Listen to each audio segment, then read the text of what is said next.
Ridley Scott's Alien, 1979, is a masterclass in blending horror and science fiction, crafting a nightmarish journey into the unknown. From its eerie planet LV-426 to the terrifying Xenomorph, the film remains a high benchmark for creature horror and psychological dread. When the Nostromo crew lands on LV-426, the planet is an absolute nightmare, a barren, storm-ravaged world, covered in thick mist and howling winds. The environment is instantly unsettling, with cinematography that emphasizes its lifelessness, making the crew feel utterly alone. The real horror begins when they discover the derelict alien ship, an enormous biomechanical structure that looks almost grown rather than built. Inside, they encounter the haunting space jockey, a mysterious, fossilized figure fused to a massive chair. The scale of this discovery is immense, raising questions of cosmic horror. Who was this being, and what happened to its species?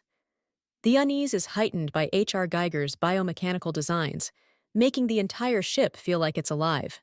From the moment Kane, John Hurt, is attacked by the facehugger, the film's horror kicks into high gear. Alien doesn't rely on jump scares. It thrives on dread, claustrophobia, and suspense. The facehugger's parasitic nature plays on primal fears of bodily invasion, but the real terror begins when the xenomorph fully emerges. The chestburster scene is one of the most shocking moments in film history, a raw, visceral explosion of horror that leaves the crew, and audience, in stunned silence. From there, the fully grown xenomorph is the perfect horror antagonist, tall, biomechanical, and eerily human-like, yet completely alien. Lacks eyes, making it even more terrifying. It hunts purely on instinct. Moves silently and methodically, making it feel like an unstoppable nightmare. The ship's tight corridors and dim lighting amplify the cat-and-mouse game, forcing the crew into a desperate survival horror scenario. The xenomorph is nearly unkillable, its acidic blood making conventional weapons useless, and it strikes when least expected, dragging crew members into the dark. What sets Alien apart is how it destroys the traditional sci-fi crew dynamic, turning the Nostromo's working-class team into paranoid survivors.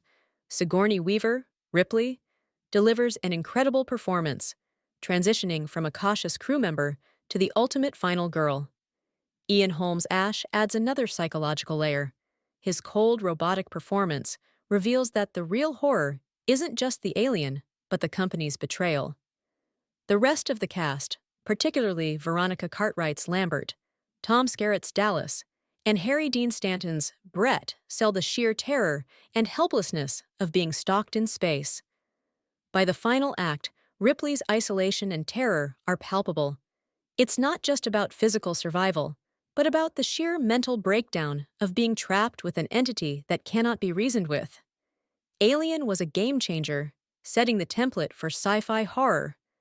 Audiences in 1979 had never seen anything this raw, blending cosmic horror with body horror and psychological dread. The film's slow-burn approach, minimal dialogue, and intense atmosphere made it a nightmare-inducing experience that still holds up today.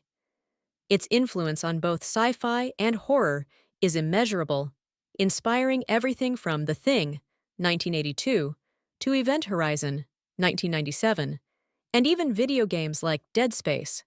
The xenomorph remains one of the greatest creature designs in cinema history, proving that true terror doesn't come from monsters we understand, but from those we never can.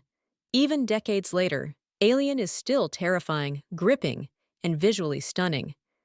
Its haunting atmosphere, slow-burn horror, and unforgettable antagonist make it one of the greatest films of all time.